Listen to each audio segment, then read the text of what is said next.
The phone call. From a dead man. On a cold November night in 2007, Sarah Mitchell was sitting alone in her apartment in Chicago. The clock read 11:43 p.m. when her phone suddenly rang. The caller ID made her freeze. The call was coming from her father. The problem was, her father had died 3 days earlier. At first, Sarah assumed it was a technical error. With trembling hands, she answered the phone. For several seconds, there was only silence. Then she heard breathing. Slow. Heavy. Unnatural. "Hello?" Sarah whispered. The breathing stopped.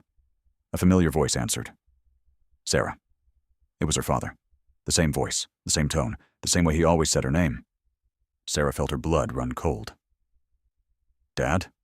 she asked. There was a long pause. Then the voice spoke again. "Don't let him in." The call ended. Sarah immediately tried calling the number back. But the line was disconnected. The next morning, she contacted the phone company. According to their records, no call had been placed from her father's phone. In fact, his phone had been locked inside an evidence bag since the day he died. Days passed. Sarah tried to forget about the call. Then exactly 1 week later, her phone rang again, 11:43 p.m. The same number, the same voice. This time it said only one sentence. "He's watching the house." The line went dead. Terrified, Sarah contacted the police. Officers searched the area around her apartment. What they found shocked everyone.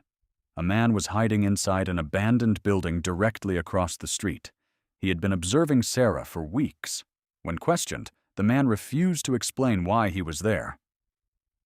Sarah immediately remembered the warning. "Don't let him in." The exact words from the mysterious phone call. Years later, investigators still cannot explain how the calls were made. The phone records show nothing. No outgoing calls, no network activity, no technical explanation.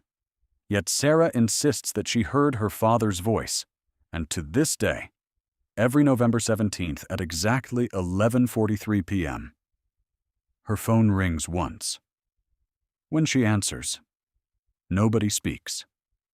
Only the sound of slow breathing can be heard from the other side.